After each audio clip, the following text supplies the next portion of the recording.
This is being called the most wholesome speech from the Oscars this year. Kieran Culkin went up to accept the Oscar for Best Supporting Actor. And during his speech, he gave a huge shout out to his wife, who was sitting there watching in the audience. And he used it as an opportunity to tell her, hey, we're going to have more kids after this. I'm holding you to it. She had promised him that if he won an Oscar, they would have 2 more kids, building their family to a family of 6. So let's take a look at this. I could just picture the Evie articles before it even came out. Oh yeah, people are loving this. Oh my God, that's crazy. I don't even know Mr. Downey, sir. This, thanks for handing this to me. This means a lot coming from you. Thank you.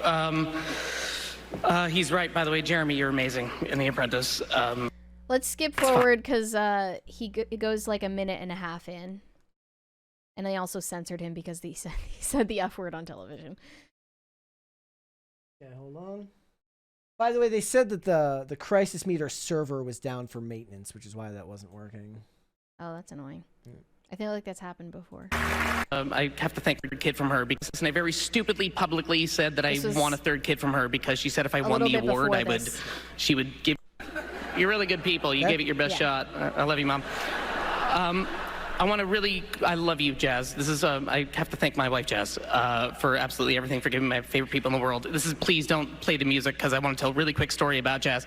About a year ago, I was on a stage like this, and I very stupidly publicly said that I want a 3rd kid from her because she said if I won the award, she would give me the kid. It turns out she said that because she didn't think I was going to win. But and people came up to her and were like, really annoying her. I think it got to her. But anyway. After the show, we're walking through a parking lot. She's holding the Emmy. We're trying to find our car. Emily, you were there, so you're a witness. And she goes, oh, God, I did say that. I guess I owe you a 3rd kid. And I turned to her and I said, really, I want 4. And she turned to me. I swear to God this happened. It was just over a year ago. She said, I will give you 4 when you win an Oscar. I held my hand out.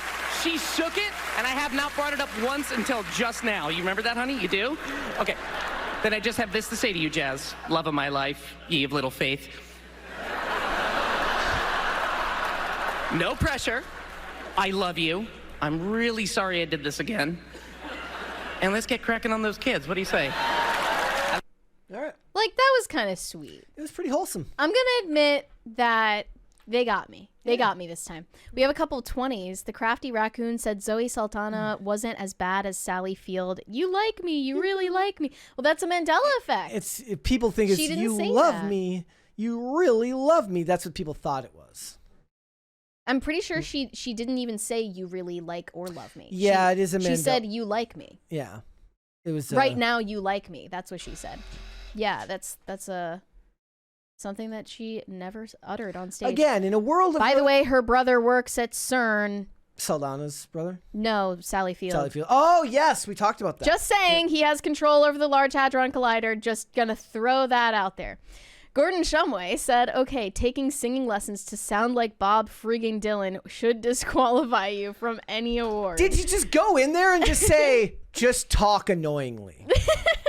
Like, talk as if you have a friend who's bored and stoned and trailing off. We should have gotten you to do a little review for the Bob Dylan movie. That would have been something. Just blown a gasket. I would have loved to see you that angry. I mean, the only way I would have done that is to give them we'd have had to get to like $500 in super chats to do that. In response to Kieran Culkin's speech, I saw a lot of conservatives praising this, calling it a pro-natalist message, and perhaps giving it a little bit too much importance. Although I did think it was cute, I don't think of this as some kind of huge change in the tides and like family values and ideology. There's plenty of people in Hollywood that have families, okay? Megan Basham made a few remarks about this on Twitter. She said, Hollywood is laying off wokeness.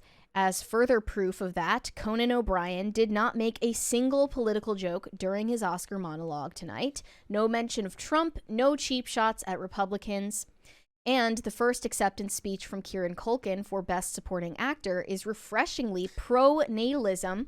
He joked throughout about holding his wife to a promise that they could have more babies. Quite a contrast from Michelle Williams thanking abortion for her success some years ago.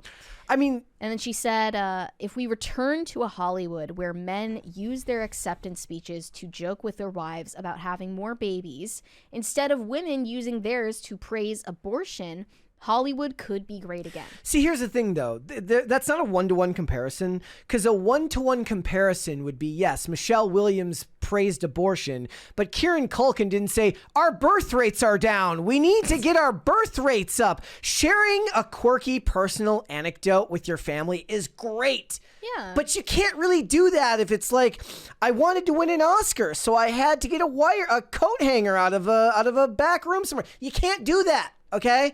And I don't even know if pronatalism is necessarily the message. He was just sharing a story from his life that people find relatable. Yeah. The best messaging is not wrapped in messaging at all. It's just telling somebody something interesting about yourself. If others take it that way, I don't even like the idea of calling it pronatalist, because now they're going to start asking him questions. Right. So what do you think about the birth rates here in America? He's like, what the fuck are you talking about? And, perhaps the fact that this is just an organic moment between himself and his wife that he's recounting to the public is... because it's less contrived, more impactful. Yes.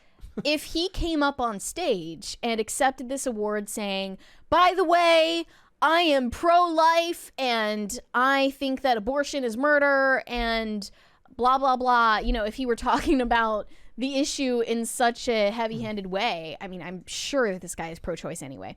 I'm sure if he is. really came up on stage and started ranting about how he is opposed to abortion on moral grounds, nobody would like. No one would really be impacted by that. Who isn't already on the same page with him. Exactly. You change no minds by speaking that plainly. So sharing this personal story, which actually relates back to normal people's experiences, the real loser has more of an impact. The real loser is Rory Culkin, who nobody remembers anyways. Yeah, whatever happened to that guy? He did Scream 4. That was the last thing I remember seeing him in.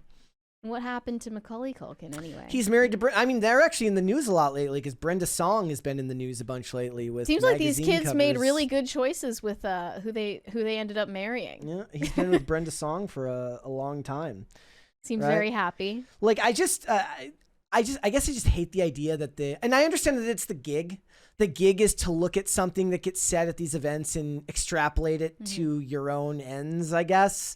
But it's more endearing to me to just let the story be the story and say, it's endearing that this couple, I guess, has such a strong relationship, but you're taking it to such a far extent away from their marriage and into the concept of natalism versus anti-natalism in America, which is a debate that I'm sure plenty of people are having. I don't think Kieran Culkin is one of the people that's having that debate. Well, they're not just looking into what was said at the Oscars. They're looking into what wasn't said at the Oscars. And I think maybe she was right to point out it's a good omen that Conan O'Brien didn't come up on stage and start making jokes about Trump and Elon and the election and making cheap shots at people who voted for Trump. I think that is a good sign. They already have two kids? They already have 2, and now theoretically his wife has agreed to give him 2 more.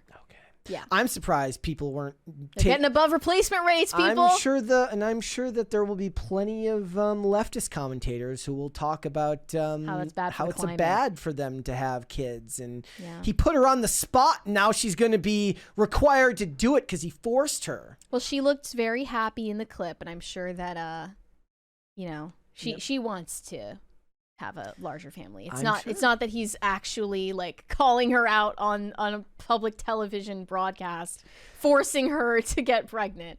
I don't think that's really what's going on. Thanks for watching. Listen to full episodes of Pop Culture Crisis on Spotify. Keep up with us on social media and make sure you subscribe and ring that bell so you never miss the show. Bye, guys.